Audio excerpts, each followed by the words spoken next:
Assalamu alaikum. This is Mueed Pirzada. In the morning of 25th July 2023, Tuesday मंगल का दिन है और पाकिस्तान का जो सियासी सर्कस है, जो बहुत ही दिलचस्प सियासी सर्कस है, उसमें एक और बहुत ही नए इंटरेस्टिंग दिन का आगाज होने चला है अगले चंद घंटों के अंदर।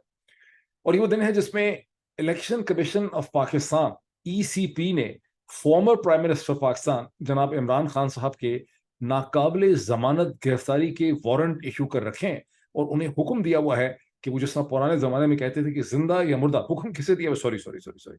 हुक्म दिया हुआ है इंस्पेक्टर जनरल पुलिस इस्लामाबाद को, नासिर साहब उनका, मेरा ख्याल नासिर अकबर उनका नाम है, नासिर अकबर साहब को, आईजीपी साहब को हुक्म दिया गया है कि former prime minister of Pakistan को जिंदा या मुर्दा अदालत के सामने पेश किया जाए। पुराने जमाने की जो फिल्में होती थी उसमें इस किस्म के डायलॉग, इस किस्म के सीन जो है वो हुआ करते थे कि 10 बजे वहां उनको पेश कर दिया जाए। कहां पे? इलेक्शन कमीशन ऑफ पाकिस्तान की अदालत के सामने, जहां 4 सीनियर मेंबरान जो हैं इलेक्शन कमीशन के, वो एक अदालत लगा के बैठे हुए हैं। जरा गौर कीजिए लफ्ज के ऊपर, अदालत लगा के बैठे हुए हैं। अब ये जो फनी रिपब्लिक ऑफ पाकिस्तान है, बदनसीब रिपब्लिक ऑफ पाकिस्तान तो है ही, लेकिन दी फनी, एक नई टर्म मैं आपको दे रहा हूं, in the funny republic of Pakistan, election commission जो है पाकिस्तान का, वो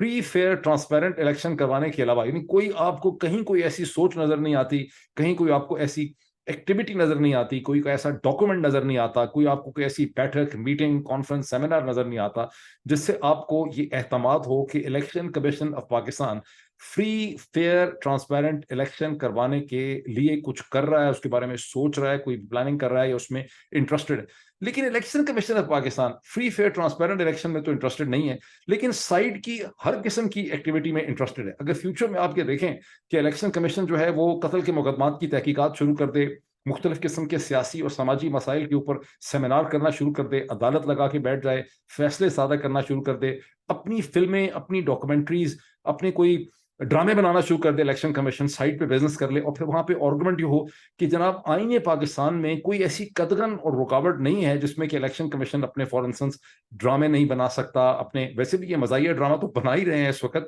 तो अगर ये मज़ाहिया ड्रामा बना सकते हैं तो फिर कल को वो कहेंगे कि हम तो, अगर हमने वो कॉमेडी शो किया था तो हम इस किस्म के मजीद कॉमेडी प्रोडक्शन जो हैं वो भी कर सकते हैं। लेकिन अभी जो चीज़ हो रही है, इसका एक बड़ा इंटरेस्टिंग किस्म का बैकग्राउंड है। बैकग्राउंड इसका ये है कि 2022 के दूसरे हिस्से के अंदर इलेक्शन कमीशन ऑफ पाकिस्तान ने पीटीआई के 3 लीडरान को, जिसमें इमरान खान, उनके साथ असद उमर और फवाद चौधरी के खिलाफ उन्होंने उनको नोटिस दिए कंटेम्प्ट ऑफ कोर्ट के, कि इन्होंने जो कोई भी बयान दिए हैं उससे इलेक्शन कमीशन की तौहीन हो गई। वैसे ये इलेक्शन कमीशन जो इलेक्शन करवाना नहीं चाहता उसके बारे में जब क्रिटिसिज्म करते हैं तो उसकी तौहीन हो जाती है। बहरहाल बजाय इसके कि ये तीनों हजरात जो हैं ये इलेक्शन कमीशन के सामने पेश होते, ये सुप्रीम कोर्ट ऑफ पाकिस्तान में भी चले गए, हाई कोर्ट में भी चले गए, और वहां जाके इन्होंने ये प्ली ली कि जो सेक्शन 10 है ऑफ द इलेक्शन एक्ट 2017 का, उसके तहत जहां इलेक्शन कमीशन की पावर्स अपनी एक्सरसाइज कर रहा है, कि मतलब वो एक हाई कोर्ट की पावर्स उसको दी गई हैं कंटेम्प्ट के मैटर की प्रोसीडिंग्स में, ये आईने पाकिस्तान की रूह से नहीं है। अगले 3-4 महीने सुप्रीम कोर्ट उसको लेके बैठी रही, लेकिन फिर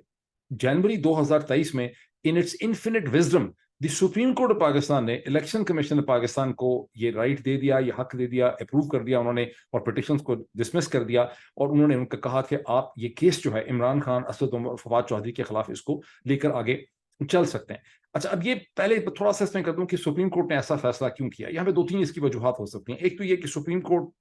being an institution, constitutional institution, has shown restraint and a respect for election commission of Pakistan, जो एक कॉन्स्टिट्यूशनल बॉडी है। दूसरी चीज है कि ओवरऑल पॉलिटिकल एटमॉस्फेयर है। लेकिन इसका एक तीसरा भी रीजन है कि बहरहाल इलेक्शन कमीशन के ऊपर फवाद चौधरी, असद उमर, इमरान खान ने जो कुछ कहा, इलेक्शन कमीशन के ऊपर हमले होते ही रहते हैं, और सुप्रीम कोर्ट इस पर्टिकुलर इंस्टेंट केस को उन पिछले तमाम इंस्टेंट केसेस के साथ, जहां इलेक्शन कमीशन पे वाकई जेन्युइनली जो है खतरनाक किस्म के हमले होते हैं, उनके साथ डिस्टिंग्विश नहीं कर सकती। और अगर सुप्रीम कोर्ट यहाँ पर इनकी पिटिशन एक्सेप्ट कर लेती इमरान खान, असद उमर और फवाद चौधरी की, तो फिर एक डेफिसिट और लैक्यूना भी कानून का पैदा हो सकता था। बहरहाल ये तो एक साइड डाइग्रेशन होगी, लेकिन अब एक इंटरेस्टिंग चीज भी होती है। वो इंटरेस्टिंग चीज क्या होती है वो आप में से किसी को भी याद नहीं है जो इंटरेस्टिंग चीज होती है।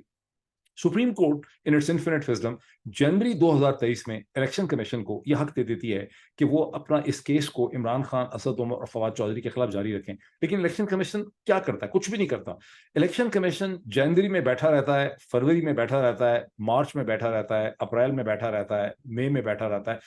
जून में जब पाकिस्तान की सियासत बदल जाती है तब इलेक्शन कमीशन को ये केस दोबारा याद आता है और फिर इलेक्शन कमीशन दोबारा इस पे काम करता है और जून के आखिर में और जुलाई में इनको नोटिस इशू करता है इमरान खान, असद उमर और फवाद चौधरी। अब सवाल ये पैदा होता है कि जनवरी, फरवरी, मार्च, अप्रैल, मई 5 महीने जो हैं इलेक्शन कमीशन हाथ पे हाथ धर के ऐसे करके क्यों बैठा रहता है? And here is an explanation and answer. Because जैसे कि मैंने आपको दर्जनों दफा बताया है कि politics is a much more bigger thing than the law and the court, especially जब माशरे और पॉलिटिकल सिस्टम अनस्टेबल होते हैं, जिस तरह से पाकिस्तान का सारा सिस्टम अनस्टेबल है, तो वहां जो पॉलिटिकल पल्स होती है, जो पॉलिटिकल मोमेंट होता है, जो पॉलिटिकल डायरेक्शन होती है, जो पॉलिटिकल एयर होता है, जो पॉलिटिकल बैलेंस ऑफ पावर होता है, वो बहुत इंपॉर्टेंट होता है। और तमाम इदारे, अदालतें, court, supreme court, high court, election commission जो है वो उस पॉलिटिक्स को, तेल या तेल की धार को देख रहे होते हैं। जनवरी में क्या हो रहा था? जनवरी की 11 और 14 तारीख को पंजाब और खैबर पख्तूनख्वा की असेंबलीज को इमरान खान ने डिसॉल्व करके लीगल, कॉन्स्टिट्यूशनल, पॉलिटिकल मोमेंट जो है वो जनरेट किया। और ये मोमेंट ऐसा था जिसमें इलेक्शन कमीशन को, अदालतों को, सुप्रीम कोर्ट को, सिस्टम को ये समझ ही नहीं आ रही थी कि ये ऊंट किस करवट बैठेगा, क्योंकि इमरान खान ने एक जेन्युइन कॉन्स्टिट्यूशनल चैलेंज खड़ा कर दिया था और इलेक्शन कमीशन था वो देख रहा था कि ये सूरत हाल किस तरफ जाएगी। फिर करने वालों ने मई 9 कर दिया और मैंने आपको दर्जनों दफा ये चीज एक्सप्लेन किया। मैं चाहता हूं इसको अच्छी तरह से समझ जाएं कि मई 9 इसलिए किया गया ताकि पाकिस्तान की जो पॉलिटिक्स कंट्रोल में नहीं आ रही थी उसे कंट्रोल में लाया जाए और वो ऑपोजिशन की जमात और वो पॉइंट ऑफ व्यू जिसने एक कॉन्स्टिट्यूशनल लीगल क्राइसिस और आर्गुमेंट खड़ा किया था उसको एक बोतल के अंदर लाया जाए, उसे एक सप्रेस किया जाए, उसे कंट्रोल किया जाए। सो मई 9 की जो हिस्टोरिकल सिग्निफिकेंस होगी, जब भी intelligent PhD, post PhD, post doctoral जो लड़के लड़कियां काम कर रहे हैं, यंग पाकिस्तानी, बरतानिया में, अमेरिका में, कनाडा में, ऑस्ट्रेलिया, न्यूजीलैंड में पाकिस्तान की कंटेम्प्रेरी हिस्ट्री का एनालिसिस एग्जामिनेशन करेंगे तो वो मई 9 की वो फजूल कहानी नहीं लिखेंगे जो पाकिस्तान का सरकारी मीडिया, नशर इशात या मिनिस्ट्री ऑफ इंफॉर्मेशन या कोई और इदारा जो है वो दुनिया को बताना चाहता है। वो ये इंटरप्रिटेशन लिखेंगे जो मैं आपको बता रहा हूं कि मई 9 जो है, जब वो इसको एनालिसिस करेंगे, इसको एग्जामिन करेंगे तो वो समझ सकेंगे कि मई 9 एक खालिसन पॉलिटिकल स्ट्रेटजी थी जिसके जरिए आपने सियासत को कंट्रोल करना था। सो जब मई 9 के बाद एक नई पॉलिटिक्स, कंट्रोल पॉलिटिक्स शुरू होती है, फिर इलेक्शन कमीशन को दोबारा याद आता है कि हमने, या उनको कोई कहता है कि ये केस भी आपने करना था, और वो दोबारा 11 जुलाई को इमरान खान, असद उमर, फवाद चौधरी को इसके नोटिस इश्यू करते हैं। लेकिन ये भी बड़े सर्कश हैं, ये फिर भी नहीं जाते इलेक्शन कमीशन के सामने और ये केस वहां से लटकता रहता है। और फिर असद उमर साहब के वकील कुछ और एक्सप्लेनेशन देते हैं, फवाद चौधरी की कुछ और एक्सप्लेनेशन है। बहरहाल कोई 24-36 घंटे पहले इलेक्शन कमीशन ऑफ पाकिस्तान ने एक नाकाबिले जमानत गिरफ्तारी के वारंट इशू किए इमरान खान साहब के, और आईजीपी इस्लामाबाद जनाब नासिर अकबर साहब को हुक्म दिया कि इमरान खान साहब को सुबह 10 बजे इलेक्शन कमीशन की अदालत के सामने उनको पेश किया जाए। उसका जवाब उन्होंने ये दिया कि इमरान खान की जो टीम है और पीटीआई की जो सोशल मीडिया की टीम है, उनका जो ट्विटर हैंडल है, उन्होंने कहा कि जनाब इतने परेशान ना हो, इमरान खान साहब जो हैं वो सुबह के 10 बजे इलेक्शन कमीशन के सामने के पेश हो जाएंगे। अब वहां पे क्या होगा? मेरा ख्याल है वहां एक और तारीख पड़ जाएगी, वहां थोड़ी सी बहस होगी, तारीख पड़ जाएगी, बहुत से इल्जाम लगाए जाएंगे। जब तारीख ही पड़ जाती है, कुछ होना नहीं होता, तो फिर आपके सामने एक और क्वेश्चन भी पैदा होना चाहिए कि ये पूरी की पूरी जो कार्रवाई है जिसमें इमरान खान के खिलाफ आप 200+ किस्म के केसेस रजिस्टर्ड हैं, इसका मकसद क्या है? देखिए, इसके 2-3 किस्म के मकसद है। मैंने कुछ पॉइंट्स लिखे भी, अगर मैं आपको बता दूं। एक तो इसका ये है प्रेशर, मकसद ये है कि इमरान खान को मसलसल अंडर प्रेशर कांस्टेंट रखा जाए और इमरान खान अपनी पॉलिटिकल स्ट्रेटजी के ऊपर, अपनी पॉलिटिकल मीटिंग्स के ऊपर, अपनी जो सब चीजें हैं उसके ऊपर वो कॉन्सेंट्रेट जो है वो ना कर सकें। दूसरी एक चीज यहाँ पे समझने वाली है कि there are 2 Imran Khans. Let me repeat the sentence in case आपने इसको मिस कर दिया है। यहाँ इस वक्त एक इमरान खान नहीं है, यहाँ 2 इमरान खान है। एक इमरान खान इंसान है, शख्स है, सियासतदान है, 70 बरस का एक आदमी है, फॉर्मर सेलिब्रिटी है, former prime minister of Pakistan है, एक इंपॉर्टेंट पॉलिटिशियन है। वो एक ऑर्गेनिक हकीकत है, एक इंसान है, चलता फिरता, हड्डियों का, गोश्त का बना हुआ, man of bone and flash, वो इमरान खान है। दूसरा भी एक इमरान खान है। वो इमरान खान है जो एक फिनोमिना है, जो एक पल्स है, جو ایک پولیٹیکل اوپینین ہے, جو ایک پرسپیکٹو ہے, جو دنیا بھر میں پھیلا ہوا ہے. یہ عمران خان ہے جس کے ساتھ کروڑوں پاکستانی, جو 23 کروڑ 24 کروڑ کا ملک ہے, اس کی بہت بڑی آبادی اس فینومینا عمران خان کے ساتھ کھڑی ہے. اور اسی طرح سے پاکستان کے جو ڈائسپوراز ہیں نارتھ امریکہ کے اندر, کینیڈا میں, یونائٹڈ اسٹیٹس کے اندر, برطانیہ کے اندر, یورپ کے ہر ملک کے اندر, ویسٹرن یورپ میں, اسی طرح سے مشرق وسطیٰ کے اندر, یو اے میں, سعودی عرب کے اندر, قطر میں, بحرین میں, لاطینی امریکہ کے اندر, افریقہ کے اندر, جہاں جہاں پاکستانی ڈائسپورا ہے, میں بہت وثوق سے کہہ سکتا ہوں کہ اس کا کوئی 85-90% جو اس کی کانسنٹریشن پرسنٹیج ہے وہ بھی اس عمران خان فینومینا کے ساتھ کھڑی. تو خالی ایک زندہ عمران خان نہیں ہے, ایک ہیومن عمران خان نہیں ہے, ایک فینومینا عمران خان بھی ہے, پولیٹیکل فینومینا. اب پی ڈی ایم اور اسٹیبلشمنٹ کا یہاں جو گول ہے کہ یہ جو عمران خان, فزیکل عمران خان ہے, اس کو آپ سرنگو کر کے, اس کو سرنڈر پہ مجبور کر کے, کمپرومائز پہ مجبور کر کے, اس کو انڈر پریشر لا کے, وہ جو دوسرا فینومینا عمران خان ہے اس کو بھی آپ نے بوٹل میں بند کرنا ہے, اس کو بھی آپ نے کمپرومائز کے اوپر, سرنڈر پہ, ایڈجسٹمنٹ کے اوپر, جو آپ نے اس کو ایک حقیقت دکھانی ہے کہ دیکھو ہماری جو طاقت ہے اس سے جو فزیکل عمران خان ہے وہ بھی نہیں لڑ سکا, جو فینومینا عمران خان ہے اس کو بیسکلی ڈپریس کرنا, ڈس اپوائنٹ کرنا, بند کر دینا, اس کو دل برداشتہ کر دینا جو ہے, وہ بھی اس پوری ایکسرسائز کا مقصد ہے. اسی لیے یہ بار بار جو ایکسرسائز کی جاتی ہے جس کا مطلب اپنی طاقت کو دکھانا ہے. لیکن اب اس کا ایک سائیڈ افیکٹ بھی ہے جو پاکستان کا پی ڈی ایم ہنتا اور اسٹیبلشمنٹ ٹھیک طرح سے گریسپ نہیں کر پا رہے, اور یہ ایک ہسٹوریکل سٹڈی ہے, ایک ہسٹوریکل لیسن ہے جس کو سمجھ نہیں پا رہے کہ جب بھی کہیں کوئی پاکٹ یا کوئی بہت بڑی ریزسٹنس کھڑی ہو جاتی ہے تو وہ ریزسٹنس اپنا ایک نیریٹو جو ہے وہ شیپ کرنے لگ جاتی ہے. اور جتنا زیادہ یہ اس فینومینا عمران خان کو اس کو سپریس کرنے کے لیے زور لگا رہے ہیں, اتنا زیادہ عمران خان کا جو امیج ہے وہ بڑا ہوتا چلا جا رہا ہے, اور اتنا ہی اسٹیبلشمنٹ کا جو بڑا امیج تھا وہ شرنک ہو کے چھوٹا ہوتا چلا جا رہا ہے. اب وہ امیج اتنا چھوٹا ہو گیا ہے کہ ان کو کرائے کی بسوں کے اندر لوگوں کو بھر کے واگا کے بارڈر کے اوپر لے جانا جا رہا ہے, اور ساتھ ان کو ڈیجیٹل جو نئے آرٹیفیشیل انٹیلیجنس کے بنے ہوئے ڈریون پریزنٹرز ہیں ان کو بھی لے جانا پڑ رہا ہے, وہ وہاں جا کے جو ہے وہاں پہ جا کے تقریریں کر رہے ہیں. تو یہ وہ شرنک امیج ہے جس کا ایک کرائسس جو ہے وہ ڈیولپ ہو گیا. یہاں میں ایک تھوڑی سی ڈائگریشن کروں آپ سب کے لیے, آپ کو بڑا اس کا فائدہ ہوگا. جو بھی آپ کے پاس میڈیم ایگزسٹ کرتا ہے, ویکیپیڈیا پہ جانا چاہتے ہیں ویکیپیڈیا پہ چلے جائیں, بریٹانیکا پہ جانا چاہتے ہیں یہ فری انسائکلوپیڈیا اس پہ چلے جائیں, کسی بھی چیز پہ چلے جائیں, یا آدھا گھنٹہ لگا کے کرسچن ہسٹری پڑھ لیں کہ حضرت عیسیٰ علیہ السلام, جیسس کرائسٹ کی جو کروسیفکشن ہے اس کے بعد کس قسم کی کرسچن ہسٹری ڈیولپ کرتی. دیکھیں حضرت عیسیٰ علیہ السلام جو ہیں وہ کبھی کرسچن نہیں تھے, انہوں نے اپنے آپ کو کبھی کرسچن نہیں کہا, نہ وہ کسی مذہب کے دائی تھے یا اس کے بانی تھے, وہ ایک یہودی تھے, وہ ایک جوش ریفارمر تھے. جب رومنز نے ان کو کروسیفائی کر دیا تو ان کے جو فالوورز پیدا ہوئے اگلے 50 برس کے بعد, آہستہ آہستہ انہوں نے اپنے آپ کو کرسچن کہنا شروع کیا. وہ فالوور تھے اس شخص کے جس کو رومنز نے کروسیفائی کر دیا, سم تھنگ لائک دیٹ. ٹھیک, اب اس کی آپ چھوٹی چھوٹی چیزوں میں نہ پڑے, نیٹ پکنگ میں آپ کو ایک بگر پکچر پریزنٹ کرنا چاہتا ہوں.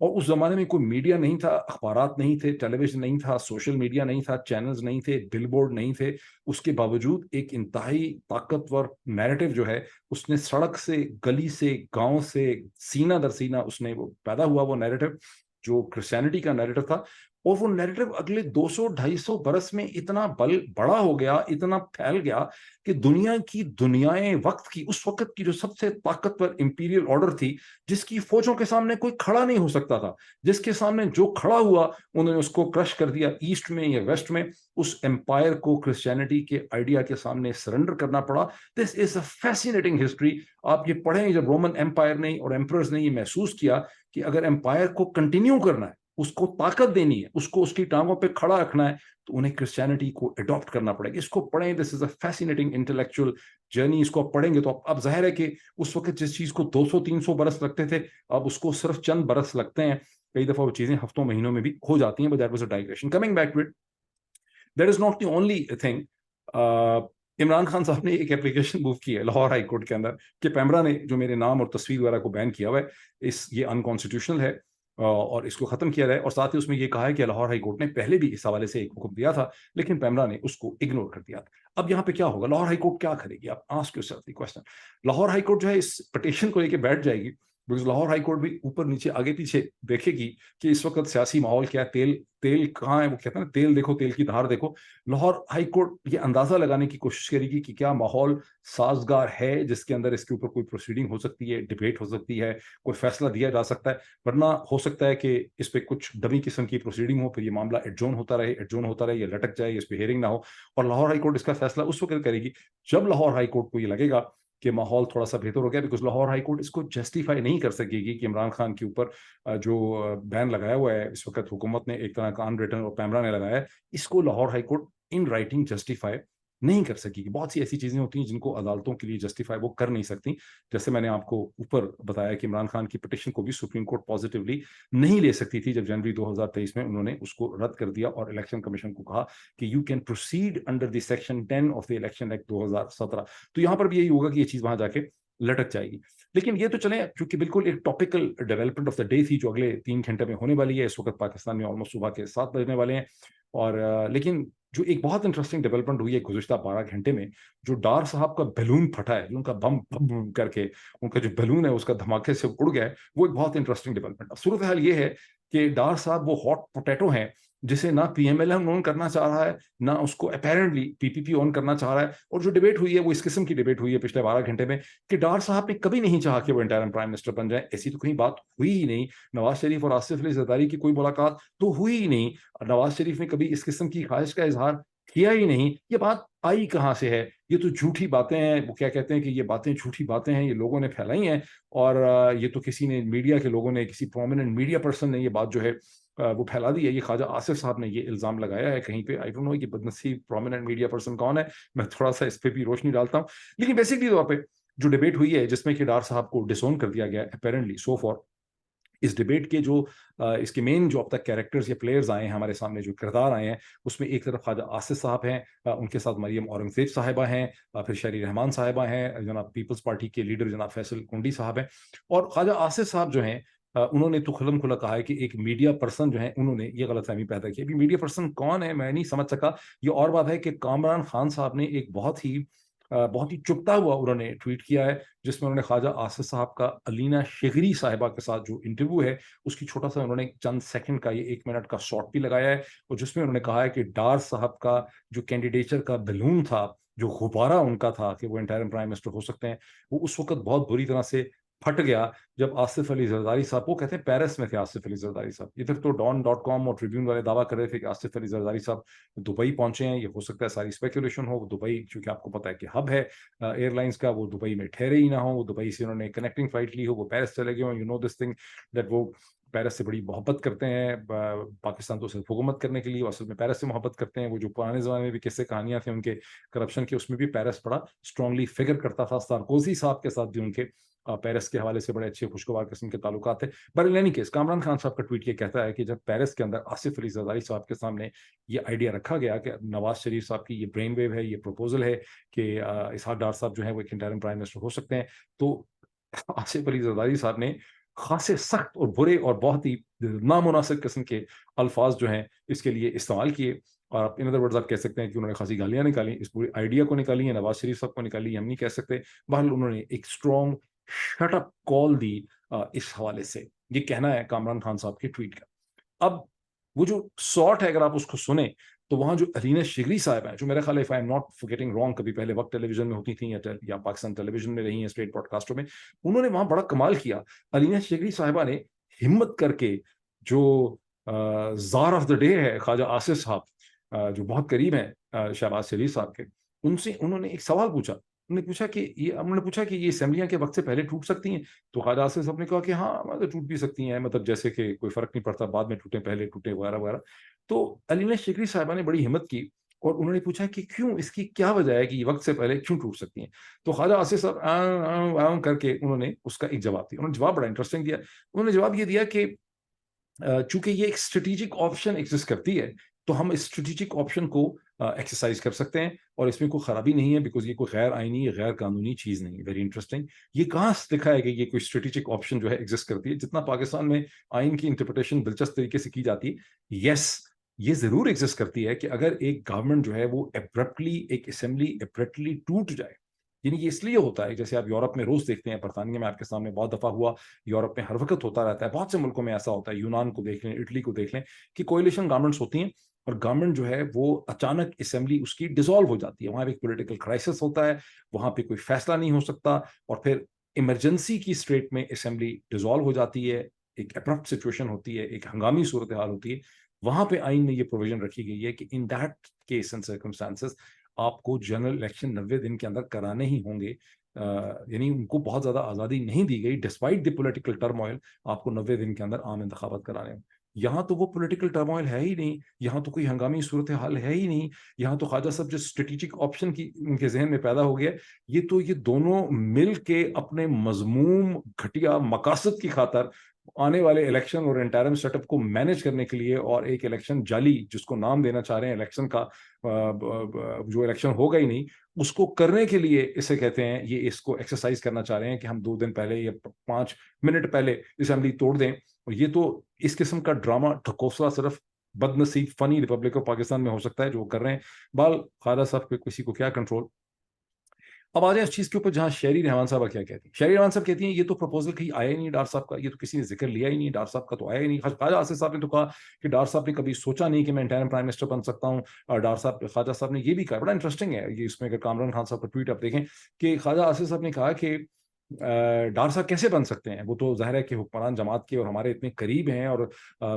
یعنی وہ تو ان کو کوئی بھی نیوٹرل نہیں سمجھے گا، ان کو کوئی بھی خود مختار نہیں سمجھے گا، اور یہ بالکل جو ہے یہ it doesn't make any sense, یعنی خالد صاحب نے بھی ڈار صاحب کی خاصی کٹ لگا دی۔ یہی وہ چیز ہے جس کی طرف اشارہ کیا ہے بہت ہی شرارتی طریقے سے کامران خان صاحب نے اپنے ٹویٹ میں، جب انہوں نے کہا ہے کہ علینا شگری کے ساتھ جو انٹرویو ڈار ہوا ہے خواجہ آصف صاحب کا، یہ در حقیقت شہباز شریف صاحب کی فرمائشی پروگرام ہے، اور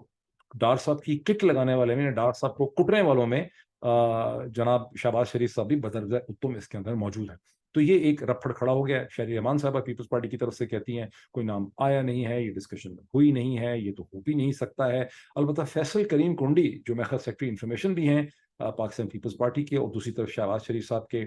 جو ہیں وہ ان کے پرائم منسٹر کے وہ اسپیشل اسسٹنٹ وغیرہ بھی ہیں، ان کا یہ کہنا ہے کہ نام پریزنٹ نہیں ہوا، اگر نام پریزنٹ ہوگا تو اس پہ ڈبیٹ ہو سکتی ہے، اور نام بھی یہاں پر آئیں گے۔ کیا ہوگا؟ اور نام بھی یہاں پہ آئیں گے۔ سو اس کا باٹم لائن انالیسس کیا ہے؟ پہلی بات تو یہ دیکھیے کہ جن اخبارات نے انکلوڈنگ دی .com جنہوں نے اسٹوری نکالی تھی، وہ کس اسٹوری سے پیچھے ہٹے نہیں ہیں۔ انہوں نے جب یہ ساری اسٹوری دی ہے جس میں شہری رحمان، خواجہ آصف صاحب کا اور مریم اورنگزیب کا ذکر ہے، تو انہوں نے آخر میں اپنے تمام فیکٹس کو رپورٹ کیا ہے۔ انہوں نے کہا کہ ڈان کی ارلیئر جو اسٹوری تھی اس میں یہ ساری چیزیں تھیں، تو وہ کوئی اخبار نہ ٹریبیون اس سے پیچھے ہٹا ہے، نہ ڈان اس سے پیچھے ہٹا ہے، نہ میڈیا اس سے پیچھے ہٹا ہے۔ تو ہم کیا سمجھ سکتے ہیں؟ Conclusion 1، conclusion 2۔ پہلا کنکلوژن یہ ہے کہ جو پلان ہے کہ آپ نے ایک ایسی انٹرم گورنمنٹ کے نام پہ اپنی ہی گورنمنٹ کو کنٹینیو کرنا ہے، وہ جو انگریزی زبان میں محاورہ ہوتا تھا کہ you can not have your cake and eat it too, یا تو آپ کیک رکھیں گے اپنے سامنے ٹیبل پہ یا اس کو کھا لیں گے۔ یہ کیا کرنا چاہ رہے ہیں کہ یہ ایک اپنی ہی حکومت کی کنٹینیوشن چاہتے ہیں، اپنے ہی کنٹرول کی کنٹینیوشن چاہتے ہیں، اور ساتھ ہی اس کو انٹرم یا کیئر ٹیکر یا نیوٹرل سیٹ اپ بھی کہنا چاہتے ہیں۔ یعنی الفاظ تو اپنے معنی پہلے ہی کھو چکے ہیں۔ یہ پہلا ان کا گول ہے کہ عوام چونکہ بیچارے ہیں ہی بے وقوف ہیں، ان کو تو جو کیلورک، ان کو جتنا مطلب اب کیلوریز مل رہی ہیں پاکستان کے لوگوں کو، آپ ان کو الزام بھی نہیں دے سکتے بے وقوف ہونے میں، کہ جس قسم کی ڈائٹ پاکستان میں لوگوں کو مل رہی ہے، اس ڈائٹ سے ویسے بھی زیادہ ہیومن انٹیلیجنس پیدا نہیں ہو سکتی۔ وہ صرف زندہ رہنے کے لیے اور امیر لوگوں کے سرمایہ دار کے کام کرنے کے لیے وہ کیلورک ڈائٹ ٹھیک ہے، جتنا ایک پروٹین ہائی کیلورک ڈائٹ پاکستان میں لوگوں کو مل رہا ہے۔ تو اس میں یہ ہے کہ لوگوں کو یہ بتایا جائے کہ یہ کیئر ٹیکر سیٹ اپ ہے، لیکن یہ کیئر ٹیکر سیٹ اپ نہیں ہوگا۔ ایک تو یہ چیز بڑی کلیئر آپ کو سامنے نظر آتی ہے۔ دوسرا یہ ہے کہ نواز شریف صاحب نے بہت ہی انٹیلیجنٹلی طور پہ، وہ ہیں تو بڑے چالاک اور سمجھدار ہیں اس قسم کے معاملات میں، انہوں نے ایک ڈبیٹ اوپن کی ہوئی ہے، ایک طرف پیپلز پارٹی کے ساتھ اور دوسری طرف انہوں نے اسٹیبلشمنٹ کے ساتھ، اور وہ چاہ رہے ہیں کہ ان دونوں سائڈس کو وہ بھلا پھسلا کے پرسویٹ کر کے ایک اپنی مرضی اور ضرورت کا ایک ایسا انٹرم سیٹ اپ بنا لیں، ایسا نیوٹرل سیٹ اپ بنا لیں جو نیوٹرل بالکل نہ ہو اور فرملی ان کے کنٹرول میں ہو۔ اس میں ان کو آصف علی زرداری کو بھی اور اسٹیبلشمنٹ کو بھی ان کو ساتھ لے کے آنا ہے۔ ان ادر ورڈز وہ جو کیئر ٹیکر گورنمنٹ کا یا انٹرم گورنمنٹ کا سیٹ اپ تھا، جو مجھے پتا چلا ہے، یاد آیا ہے، کسی نے یاد کروایا کہ بنگلہ دیش سے پہلی دفعہ آیا تھا، وہ ڈن ٹو ڈیتھ ہو چکا ہوا ہے۔ اس کا سمجھ لیں، اس کو ایبزارب کر لیں کہ یہ ویسے بھی فنی کانسیپٹ تھا، اس کا کوئی سر پیر نہیں تھا، الیکشن حکومت ہی کو کروانے چاہیے، لیکن اب وہ کانسیپٹ ختم ہو گیا ہے۔ لیکن وہ کانسیپٹ ختم ہو رہا ہے ود اے ٹریجڈی، اور ٹریجڈی یہ ہے کہ جو ڈھکوسلا کھڑا کیا جائے گا उस झकोसले को केयर टेकर न्यूट्रल सेटअप कहा जाएगा, वो ना केयर टेकर होगा, वो ना न्यूट्रल होगा, वो नवाज शरीफ आसिफ अली जरदारी की एक्सटेंशन होगी। सिर्फ ये कि एस्टैब्लिशमेंट की थोड़ी सी पावर को ये कम करने की कोशिश कर रहे हैं। उसके अलावा जो ये कानून लाना चाहते हैं इस एंटायर केयर टेकर सेटअप को एम्पावर करने के लिए, वो पूरी कहानी उधर ही है, और ये कानून लाना चाहते हैं, लेकिन दिन बड़े थोड़े रह गए हैं। अब 25 जुलाई है, तो फिर इसको, ये जो 25 जुलाई ट्यूसडे का दिन है, आप समझें कि अगले 48 घंटे के अंदर इस कानून अगर आना है तो इसको फिर इंट्रोड्यूस तो होना ही चाहिए, बिकॉज 12 को तो ये असेंबली वैसे ही 12 अगस्त को जो है वो खत्म हो जाती है। मेरा जो कंक्लूजन है कि ये कहानी चलने वाली नहीं है बहुत देर तक, वो उधर ही खड़ा है। मेरा एनालिसिस इस चीज के ऊपर प्रेडिकेट करता है कि ये जो अलायंस है आसिफ अली जरदारी, नवाज शरीफ और एस्टैब्लिशमेंट के दरमियान, ये एक गैर फितरी अननेचुरल अलायंस है, और ये इसके दरमियान कोई कॉमन वैल्यू, कॉमन गोल्स नहीं है, इसमें सिर्फ एक कॉमन एनिमी है। वो कॉमन एनिमी है इमरान खान, और इमरान खान चूंकि खड़ा है और तीनों के साथ उसकी नेगोशिएशन नहीं हो पा रही, इसलिए ये अलायंस बरकरार है। अगर इमरान खान का किसी तरह से फिनोमेना खत्म हो जाता, ये खुदा ना खास्ता इमरान खान की शहादत हो जाती, उनकी डेथ हो जाती ऑन 3 नवंबर को, तो अब तक इन्होंने गोलियां बंदूक चला देनी थी एक दूसरे के ऊपर, और इनका आपस में तमाम ये सारा जो मसनूई अलायंस है इसकी तोड़ फोड़ हो जानी थी, which actually raises a very big question for Imran Khan and his politics. उनको साइलेंटली इस पर सोचने की जरूरत है कि ये जो उन्होंने सारा महाज अपने खिलाफ खड़ा किया है as a result of his own politics, ये वाइज है इसके अंदर? वो तो कहते हैं कि वाइज है, उन्होंने कई दफा इसको डिफेंड किया है कि सारे इकट्ठे हो गए हैं एक जगह पे, तो अब इसको फिर कैसे वो हैंडल करेंगे, बिकॉज ये सारा महाज उन्होंने खुद बना, ये महाज बना हुआ नहीं है, ये कोई नेचुरल अलायंस नहीं है, ये इमरान खान साहब ने क्रिएट किया। अब आए उस तीसरी डेवलपमेंट के ऊपर, सुप्रीम कोर्ट की डेवलपमेंट जो एक दिन पहले हुई और पिछले दिन हुई, मंडे के दिन हुई, जिसको बड़ा लोगों ने अप्रिशिएट किया है। इमरान खान साहब के सपोर्टर्स ने कहा गया है कि इमरान खान साहब की बहुत बड़ी कामयाबी है, बहुत बड़ी विक्ट्री हो गई, जब सुप्रीम कोर्ट ने बलूचिस्तान की गवर्नमेंट और वहाँ के एडवोकेट जनरल की जो प्ली थी कि इमरान खान को हुक्म दिया जाए, इंस्ट्रक्शन दी जाए कि वो अपने आप को जाके इस बलूचिस्तान के हाई कोर्ट के सामने पेश करें, जहां इससे पहले एक मर्डर के केस में जो अब्दुल रज़ाक शर साहब वकील हैं, उनके केस में एक एंटी टेरर कोर्ट ने फैसला दिया हुआ है कि इमरान खान का खिलाफ ट्रायल होना चाहिए, गिरफ्तारी होनी चाहिए। फिर बलूचिस्तान हाई कोर्ट ने भी इमरान खान को रिलीफ नहीं दी, तो एडवोकेट जनरल बलूचिस्तान की जो इस्तदा थी उसे सुप्रीम कोर्ट के एक 3 मेंबर बेंच ने उसे रद्द कर दिया, उसे नहीं माना। तमाम उन्होंने इमरान खान की जो रिक्वेस्ट थी कि इस मामले को एडजॉर्न कर दें, इसमें जान नहीं है, उसको भी नहीं माना, और इमरान खान को उन्होंने 9 अगस्त को दोबारा हेयरिंग के लिए कहा है कि आप सुप्रीम कोर्ट के सामने पेश हो। इसका बैकग्राउंड थोड़ा सा आपको याद दिला दूं इन केस किसी को जहन में ना हो, कि अब्दुल रज़ाक शर जो हैं, जब वो कत्ल हो गए,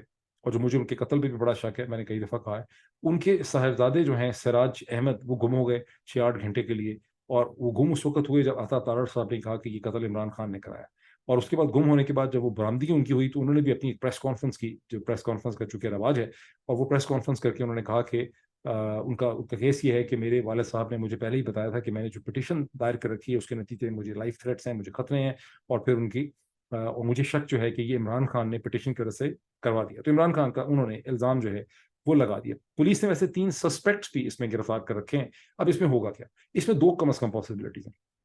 एक पॉसिबिलिटी है कि ये सस्पेक्ट जिनको पुलिस ने पकड़ रखा है, कि कुछ दिनों के बाद एक बयान दे देंगे और ये कहेंगे कि इनको पीटीआई के किसी शख्स ने पैसे दिए थे ऑन बिहेफ ऑफ इमरान खान, कि आप अब्दुल रज़ाक शर साहब को कत्ल कर दें, बिकॉज इमरान खान बहुत परेशान और डरे हुए थे कि ये पिटीशन मेरे खिलाफ है कॉन्स्टिट्यूशन कोयटा में जो है वो दायर हो गई, और बदला लेने के लिए, ताकि ये इतनी इंपॉर्टेंट पिटीशन है। अब्दुल रज़ाक शर ने क्या पिटीशन चलानी थी बेचारे मरहूम ने, वो चले गए, उनके बारे में कुछ कहना मुनासिब नहीं है, लेकिन उनका नाम किसी ने नहीं सुना था जिंदगी में, उनके उनकी डेथ और मर्डर के बाद ही उनका नाम कहीं सामने आ रहा है। तो अब्दुल रज़ाक शर साहब ने क्या पिटीशन चला लेनी थी मरहूम ने इमरान खान पे? बहरहाल तो ये कहेंगे सस्पेक्ट्स कि हमें तो किसी ने पैसे दिए हुए थे, पीटीआई के किसी बंदे ने इमरान खान को मारने के लिए, जैसे कि लतीफ़ खोसा साहब के और एतजाज अहसन साहब के हवाले से भी, जो बंदा गोलियां चलाता फिर रहा था, उसने बाद में यही कहा कि पीटीआई के किसी लाहौर के जुबैर नियाजी और समथिंग ने मुझे पैसे दिए। तो इस किस्म की कोई चीज़ भी हो सकती है।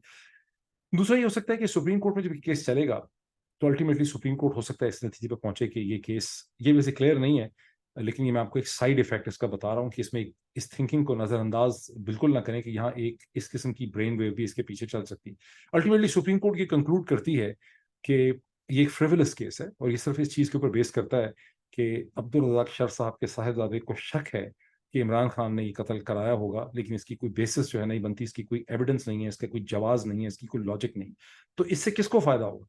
इससे उन लोगों को फायदा होगा जिनके ऊपर इमरान खान साहब ने ये कहा हुआ है कि मेरे कत्ल का जो प्लान है 3 नवंबर का, वो इन अफसरान ने, शहबाज शरीफ, राना सनाउल्लाह, डीजीसी वगैरह जो है, इन्होंने बनाया है। तो इस अगर सुप्रीम कोर्ट ये फैसला करती है, तो ये बेसिकली एक ٹو ایج سورڈ ہے یہ, ڈبل اس میں وکٹری ہے, وکٹری ون ون سچویشن والا کیس ہے کہ اگر سپریم کورٹ نہیں بچاتی عمران خان کو, بلوچستان ہائی کورٹ کے حوالے کرتی ہے تو عمران خان کی مشکلات میں بڑا اضافہ ہوتا ہے. Supreme court in the end کہتی ہے کہ فیولس ہے, تو وہ تمام لوگ جن کے اوپر عمران خان نے سملر قسم کا الزام لگایا ان کو بھی فائدہ ہوتا ہے. سو لیٹ سی 12 گھنٹے میں آپ سے ملاقات ہوتی ہے کہ آج کا جو پاکستانی سرکس ہے ان دی فنی ریپبلک آف پاکستان اس میں کیا ہوتا ہے, پھر مزید اس پہ بات کرتے ہیں.